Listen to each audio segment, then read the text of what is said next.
Welcome to Design Your Life in Business, the podcast for leaders by Bright Mind Consulting Group.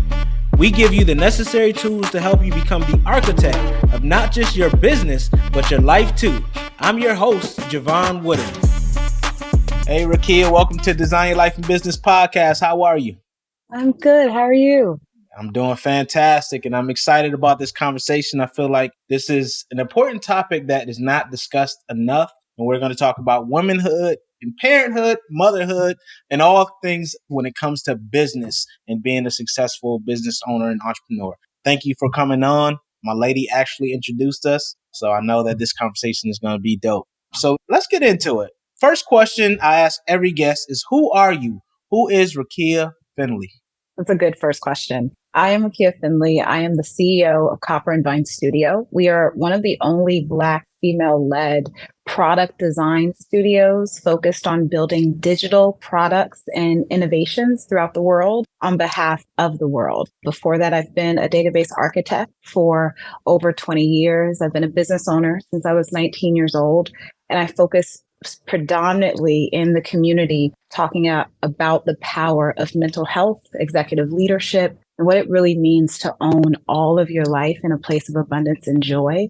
I travel a lot, some for work and some for play, and I'm a very happy mother of an 8-year-old son.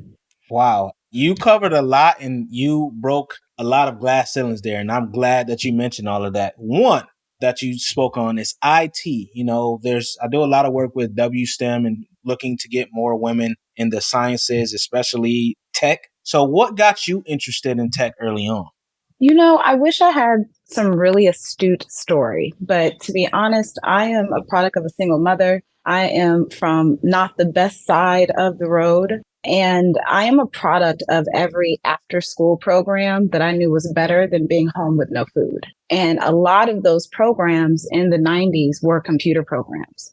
And I became obsessed with them. And when I was, I believe, 16 years old, a church member gifted our family an old computer. And so I could successfully go to high school. And I immediately wanted to use all the skills that I had learned in after school programs. I originally did not turn that talent for good. I started building websites. I was the MySpace page hustler. I was who you gave $20 to make a really dope MySpace page. I would code quiz answers in the T9 calculators. So that was for $30. And I, made my way through high school as that person. I got to college and I couldn't knock the hustle. So I then began to code quiz answers and things in freshman year of college. That led very short because I had beautiful mentors. I went to Hampton University and I was pulled to the side and I was told that I was brilliant and I need to use my powers for good.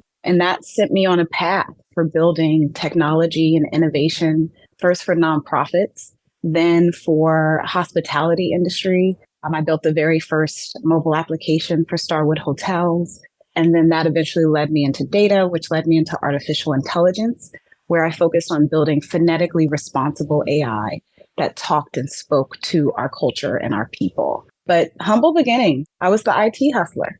Yeah, no, I love that because what I heard was you were an entrepreneur from the jump. So that's what I got out of that. Like, you already had that mindset, like, yeah, I need to make some money and I don't want to depend on someone else giving it to me. So I'm going to use my skill set. So it could have went a lot different because I thought you were going to say, hey, I was a hacker. I was along with Kevin Mitnick and all those people, something like that. But I'm glad you said you was just programming, helping people pass their tests. That's what I heard. So that's pretty cool. And you mentioned that you're a mother to an 8-year-old young king. Now, before we even got on this call, you mentioned that there's a distinction between terminology between motherhood and parenthood. So can you tell us a little bit about that first? Absolutely. So when I entered into becoming a parent, right, it really was, I felt the energy of women surrounding me. I felt distinction of motherhood and fatherhood. And what I learned as my son got older was a desire to have an equal share of raising this human being, to believe that we weren't creating biases just by rearing this beautiful young person. So that began a journey with me and his father to have a conversation of what does true co-parenting look like? And the conversation of co-parenting then began of, Well, we first must remove the gender rules of parenting because there's an assumption as a mother, I'm more nurturing, so I should probably do bedtime. But I'm not a night person. I'm grumpy at night and I am my best in the morning. And if we truly are honest, putting a child to sleep and giving them safety should be a universal ability of both parents. So that journey became of, well, what actually is the part of motherhood that I get to claim? And as someone that's worked in diversity and inclusion for, over 15 years, it really became one, a removal of gender norms and a removal of unconscious biases within my parenting, within my household. And where I landed of, I start at the base of me, which is a human and then a parent. And then from there, there's nuances. I am a parent who identifies as a cisgendered female. I'm a parent who also is Black, right? I'm a parent of an urban experience. And those things, right, allow me to really to distinguish all of me as a parent. So when I speak to my son or speak into my son, I know I'm giving him an example of what a Black woman is meant to communicate with him. And that's the base. I'm not teaching him anything dynamic about motherhood. I'm teaching him how to communicate with a cisgendered Black female. And when I share disappointment with him, right, it's coming from that, but understanding how I pour love into him from those scenarios, how I hug him and how I make him feel safe, that is my motherhood, right? How I root him on and how I show up, that is my motherhood. But when it comes to rearing him into a proper young man, that is my parenthood. And I share that with someone else. And when I talk about how I'm teaching him to move into society, that is my cisgendered Black female privilege. And I get to own that also. That is also not my motherhood, which means because it can shift. So knowing that my motherhood is the base of my love, my parenthood is the base of my philosophies. Man, that was so eloquently stated, and I love how you broke that out and broke that down. So thank you for sharing that because I hadn't heard that before. So that causes a paradigm shift within me. I'm sure the listeners would appreciate that as well. And it also gives you license to just be you when you look at those clear distinctions and draw that demarcation point between motherhood and parenthood, or if you're a father, fatherhood and parenthood. So thank you for sharing that. You're welcome. Even to that point, like the best advice I ever got, I was still pregnant. And it was from my best friend, who's even more level headed and based than me. And she said to me very distinctly, my son's name is Nathan. She said, Nathan is not yours. Nathan was given to you because you have the proper skills to produce in him what is needed for his future. You are just an employee of his philosophies. So when you take that, you get to remove the ego out of it. And anyone that this is blessing, I will say it makes parenting more fun when you remove the ego out of it. That's so true though, because it's like, there's only certain things you can't live for him. You can't, in this case, Nathan, you can't live for them, can't decide for them either. They're going to do certain things based on who they become and who they are in that moment. So that also gives them agency to try things as a kid, and be in that space. So that's a phenomenal. So you're a business owner. You've been doing this for a while. You travel all over the world. You're a speaker. You do a ton of different things. So how do you balance being a woman and a mother in today's society with your personal and professional goals? Yeah. So I knew you were going to ask me this question, and I've been trying to think of like some awesome answer. And I really haven't figured out an eloquent one. What I know is true with how I've managed, parenting and my business. One, I acknowledge that I had my business before I had my son. Right. So I've been a business owner for over 20 years. I've only been a mother for 8. So this is only 8-year worthy seniority advice. So I had to really understand that my responsibilities with my business weren't allowed to be disrupted simply because I took on a new position. So, and I am very pragmatic with how I go through my life because I've created a life where every hour I enjoy it. So I tend to move very intently throughout my day. So when parenting became a part of it, I had to treat it the same. So I am a very scheduled person. I will say the number one tip of being a successful parent and business owner is to be very time oriented and very, at least itinerary oriented. I may not, make something on time, but I can at least tell you how I'm going to move throughout my day.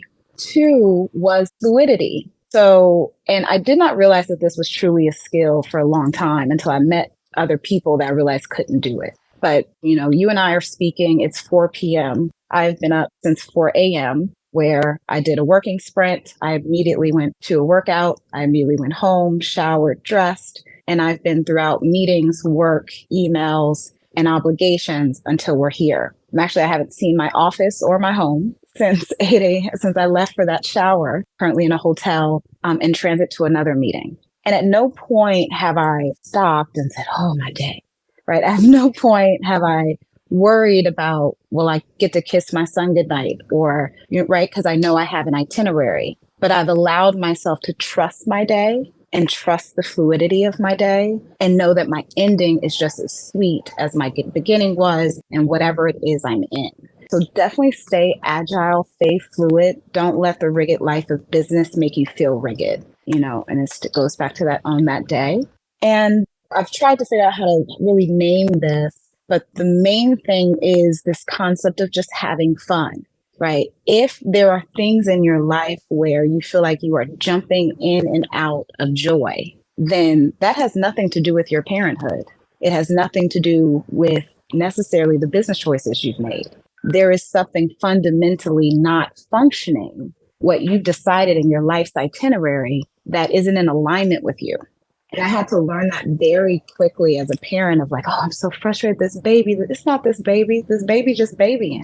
You haven't created a life where you can just exist in this baby, right? You're sitting here and you think you have to go to the meeting, or you think, you got to post on Instagram, and let people know you're sitting here, or you think you're supposed to do this and you're supposed to do that, when you truly just get to trust the fun and the enjoyment of your day. And the final point is just God's got to be in it. In your parenting and your decisions, I believe in only living a purposeful life.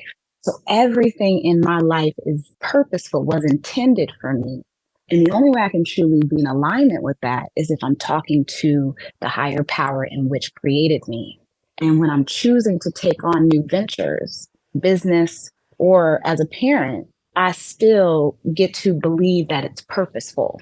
My son is always my priority, right? So yes, tomorrow, at some point I will be heading to Milan, and I will be back next Saturday because there's a track meet. And that's the only reason I'm coming back. And then we'll have that track meet. And I believe I'm back on a plane headed to France, and I will be back for the next track meet. And understanding the choices that you will make even before they happen. It's like, I will always choose this, right? This is my beginning. Those are my pillars.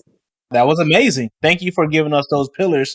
And there's something else there that I hear, and it's this support. So how do you build that support system, what I like to call the 360-degree support system, that really enables you to do everything you need to do, whether it's the womanhood, the parenthood, the being Rakia, the motherhood, all those things that you are, the business owner. What does that support system look like, and how did you build it? It's built on trust. It is a trusting environment. I'll be honest with you, it's also lean, right? It's not a lot of people. And I actually call them my village. I use the word village for my support system, right? It's my co-parent. It is, it's my mother because she's the best grandmother ever, right? It's my best friends who I know me instinctively, right? And truly believe in me, who will pray with me. It's my church. It's my pastor. Of course, in a business perspective, it is my advisors.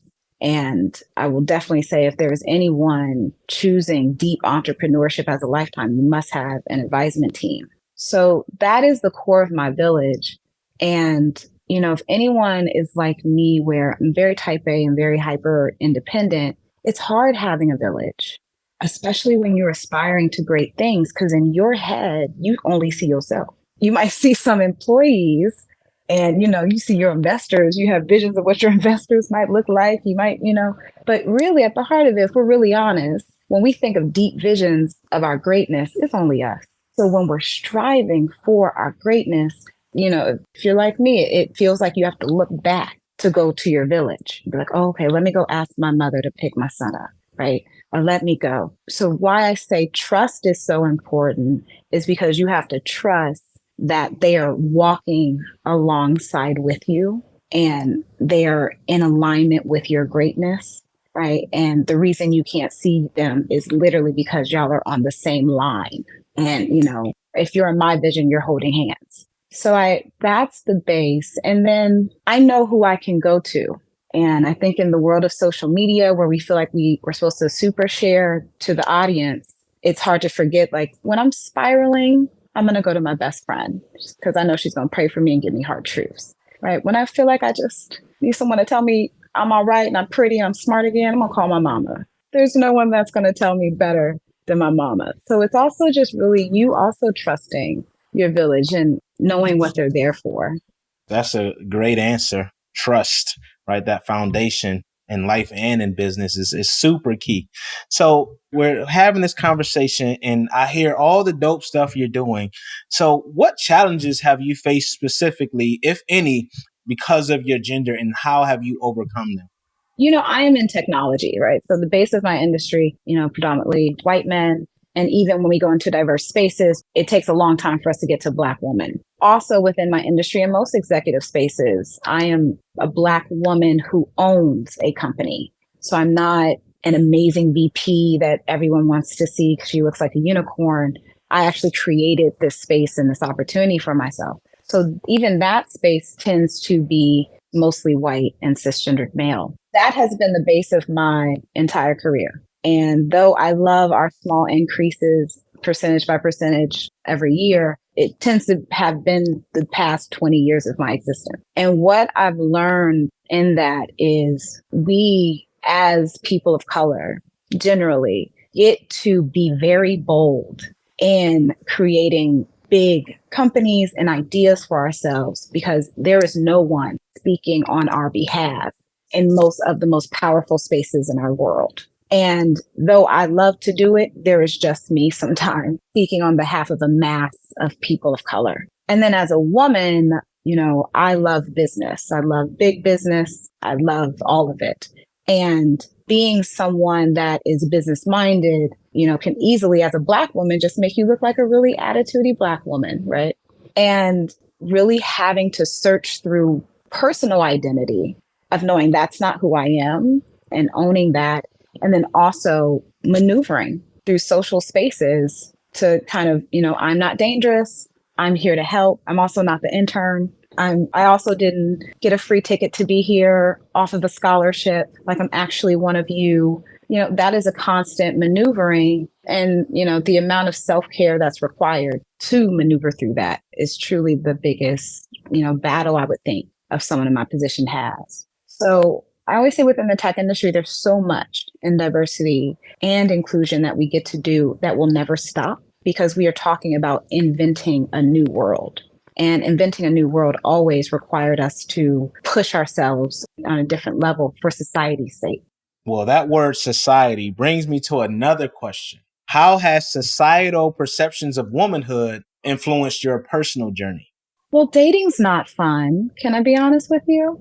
And this is me being, very vulnerable, right? And even I think and this is speaking, I'm going to speak on behalf of just travel loving Black women everywhere, right? Of just being connected to community or finding new community that's authentic and kind and safe. And I speak and travel a lot about the power of safety. Imagine a world where every single person felt safe. And what is true is the reality of a woman, the reality of a woman of color is they would lie if they told you that 24 hours within their day, they felt safe. And most people, right, can actually say that there's always some point in my day where I don't feel safe. And what I've experienced as a woman is, especially now, right, we talk a lot about soft girl summer and all the things of us creating these realities for ourselves. At the base of that, that's just us attempting to create safe environments for ourselves and putting a name on it in a way where it can stake a claim.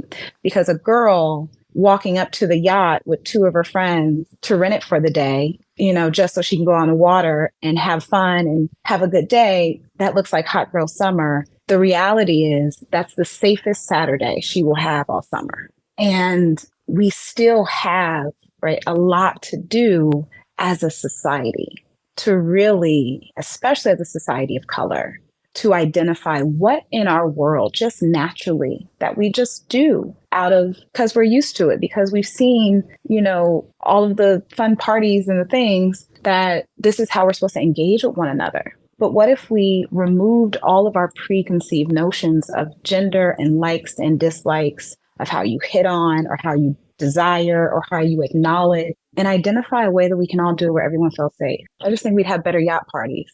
Yeah, and I was going to say that a lot of that comes from, I just feel like overall, there's just this communication is not a skill. It's not common anymore, right? There's a loss of that. And I feel like that's where a lot of this is coming from. You talked about approaching a young woman as a cisgender male, right? Like, how do you do that, right? They approach is all off. And then there's this thing of confidence, right? A lot of people feel like they need to belittle or denigrate someone so they can feel better about themselves to big themselves up. So those two C's for me are really where we're lacking, especially on the male side. I'm gonna just call it out. I see the women killing it, right? Killing it right now, especially Black women, number one in entrepreneurship right now, the fastest and most educated demographic. There's all these things. And then you look at men, especially Black men, we're kind of lagging behind now. And we just have to change that with those two C's, that confidence and that communication. Here's my call right now. This is my challenge to my kings, my guys. We got to do better. We have to,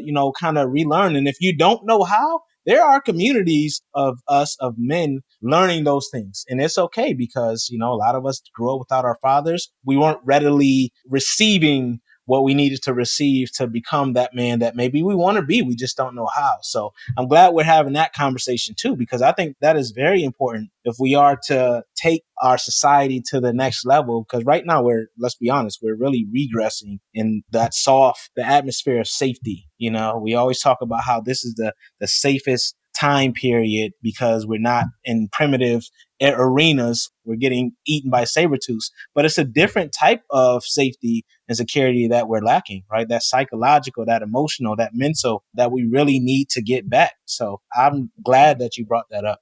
I would agree with you. Yeah. And there's a lot of evolution there, right? We talk about like the power. I was a sociology major, and really the heart of our societies, the heart of our art, the heart of our creativity, right? The heart of our people is the belief that we are meant to be better and a desire for improvement of better.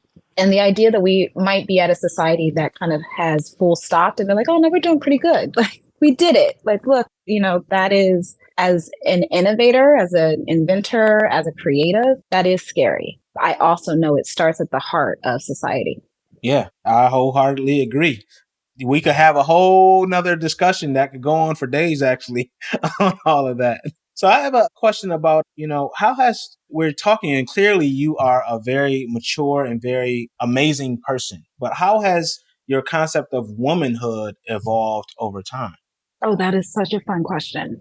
So I have really, as in my now and woman journey, and especially to the point of saying like belief of better. I think in my college years, and even after that, my belief of womanhood was just simply independent. It was being cute, independent, and financially strong, right? And now I've really landed on this desire of being my best virtuous woman, and all in which a virtuous woman encompasses. And I think for me, that means one, a deeper sense of stillness and self, an authentic self, right? A belief in values, which means a requirement of deeply defined values. And someone that kind of this ability to not only have a full cup, but to be in position to help, to nurture, to care, to pour into. And I think sometimes when we talk about women, we usually are talking about the best of virtuous women, right? Because when we say, oh, a nurturing woman, and even men are like, oh, I just wish a woman would just be kind and cook for me, right? Like these are things that a woman with a deep, full cup and a strong base would do, right? Because that desire is coming from an overpour. So, in this kind of new part of life, I've really been on virtuous girl summer, I guess, of not only reading more, but learning more. Me and my girlfriend talk a lot about what are you learning? It's not so much about what are you reading, but what are you deeply learning? What are the new practices you're instilling in yourself? And then it's just desire to be the best of you. I think I spent a lot of my womanhood worried about my appearance and not so much of if my appearance was attractive to me, not even if it was attractive to one or two individuals, was it of acceptance to the norms of beauty? And now in this new of, desire of virtuous woman, I want the healthiest version of me. I want the strongest version of me. I want the most hydrated version of me. Absolutely. And I can look at my skin, I can look at myself, I can look at how, my posture is. I'd be like, yes, you look beautiful because you are of your best. And that, is an exciting new definition for me, a new practice for me in my womanhood. I love that. And so I have a question. How did you identify your values? How did you get to this point where you want that virtuous woman summer? A good Bible will get you there and a good pastor. I got to be honest. It started with my spiritual base, deep desire to have a deeper spiritual connection, for me to be in alignment with the deeper part of me. I have a huge analogy of this kind of terrible deal that I made with God at a really dark time in my life. And the deal was just more of like, why you got me down here doing all this? I don't want to be down. It's hard down here. And my belief, that anger turned into this belief of, well, I'm down here to train, right? Like, this is practice, beloved. Like, this is simply for you to get your warrior up in you. We in boot camp right now.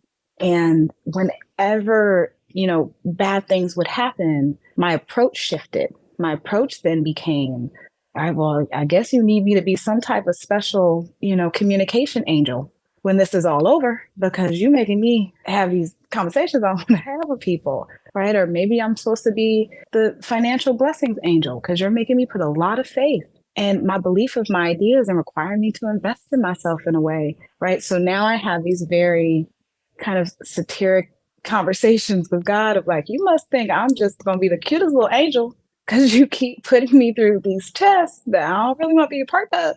And that understanding really led me to a desire to get deeper into the reading of my Bible, not from a place back to my what are you learning? Not from this like, oh, that's what you're supposed to do, but more of like, why do we keep referencing this book? Let me read it just as I would read a Tony Robbins, just as I would read, right? All these amazing life authors. Let me actually read it like you are my Tony Robbins. You are, right, my inspiration. You are my advisor. And I read it that way. And eventually, very quickly, these stories, of just general people, really, if you break it from that point, are simply just people either deeply putting their faith in, standing true to a principled faith, or finding out a new principled faith on behalf of God. And through, right, these little things I got to go through.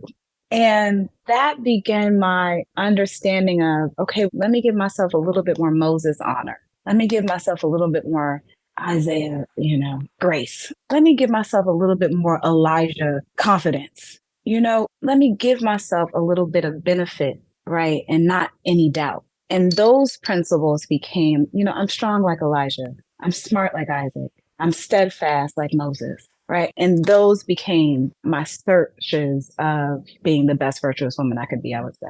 Now, that's beautiful. With this being the podcast for leaders, I have to ask, how has your involvement with faith and womanhood morphed your leadership style?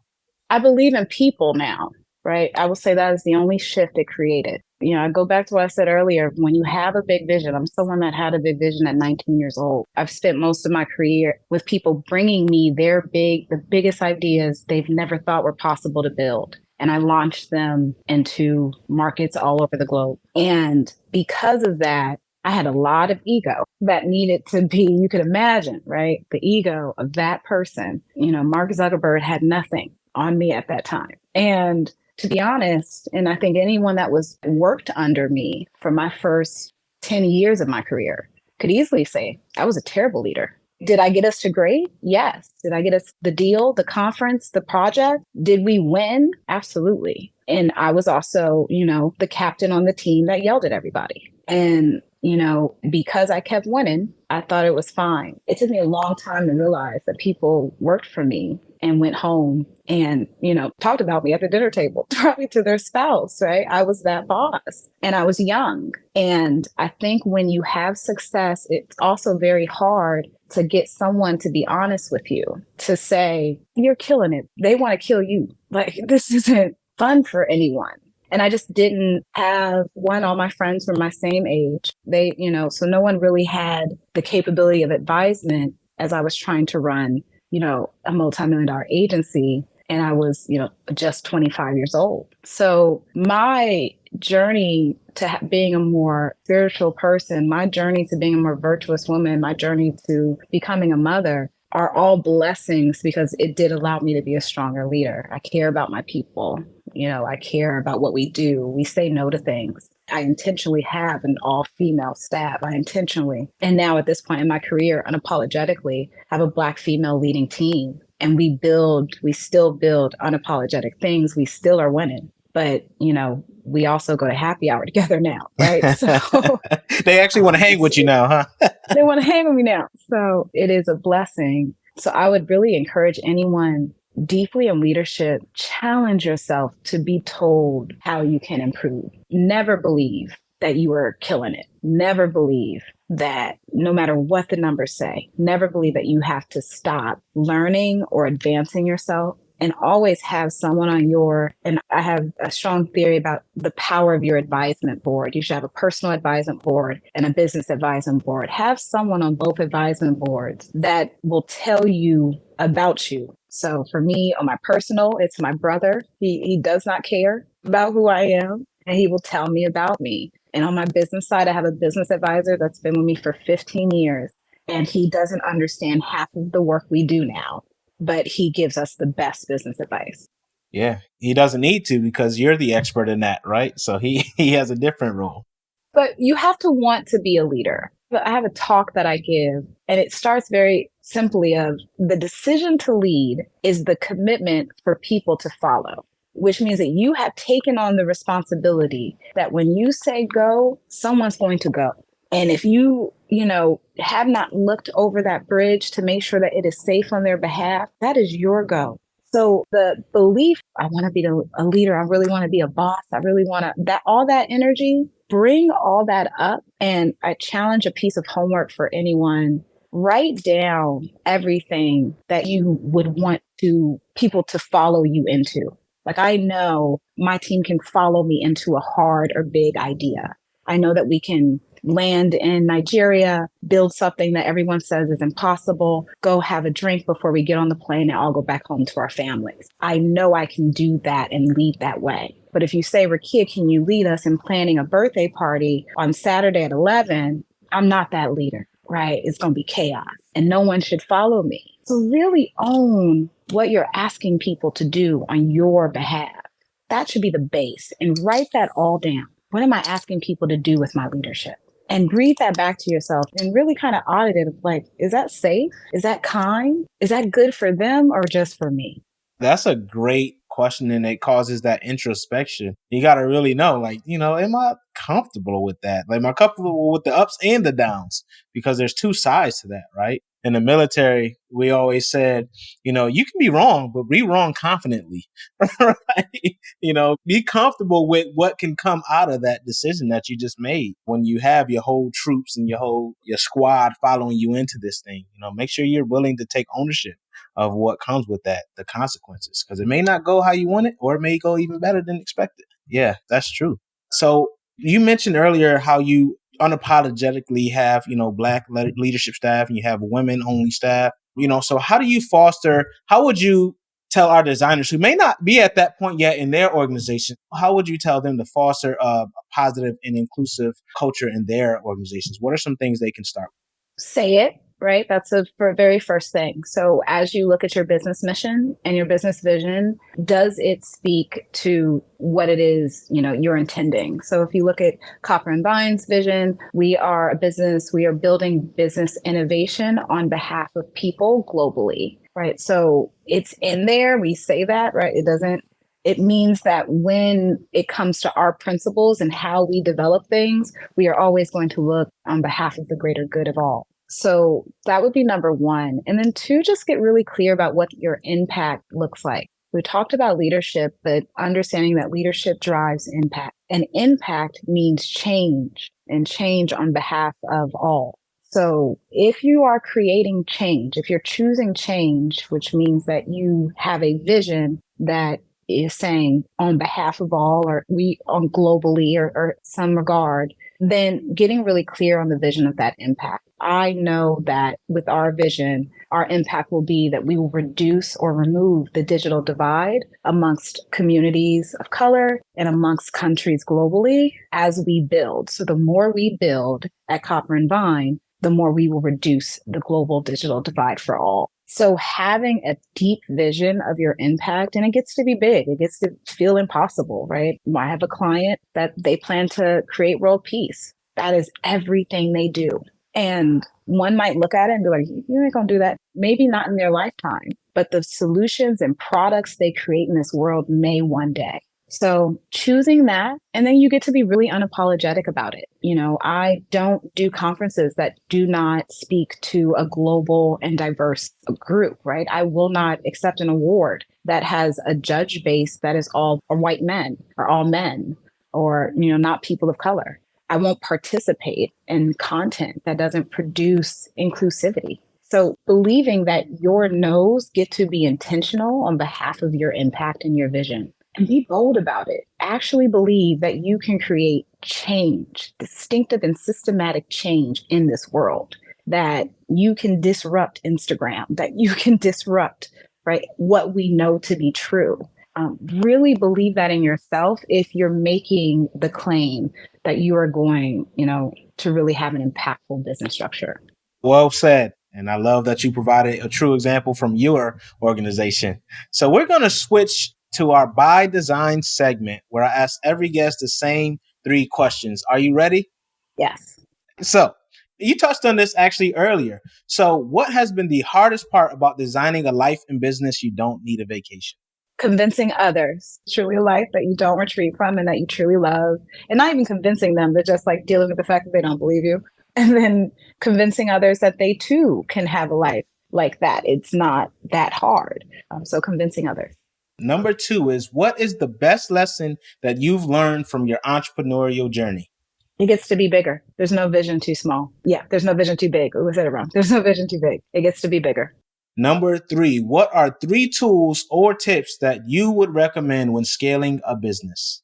One is a tool. Establish your business from the beginning. A great site that I love is GUST.com. With $1,000 investment in yourself, they will establish your business in Delaware. They will make it corporation accessible, and you will be standing up with the EIN and ready to take on venture within 24 hours. So, Gus, tell them I sent you. And two would be a tip, write it down. So a really great tip I got, I think it was by way of Steve Harvey, and then it was reworked by my pastor, and it's been, I think, reworked again, but it's a 300 list of questions or wishes for God. That same request is now 300 visions that you have for your business.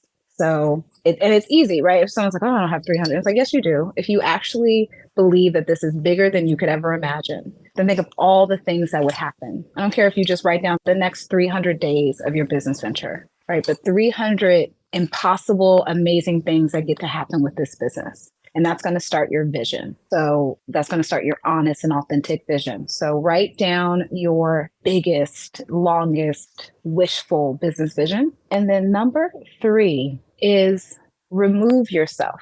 And I mean this really deeply. When you create this company, we're going to remember it's a company, emphasize why I'm saying that. It's going to feel very personal, and it's going to feel very necessary and tied to you. It will feel like your child. And you will need to nurture it. You will need to take care of it. You will need to do all the things you need to do for it to grow. You also get to have identity beyond it. And especially as a person of color, and especially if you are a woman, Your business is simply just one fantastic idea in the multitude of your mind.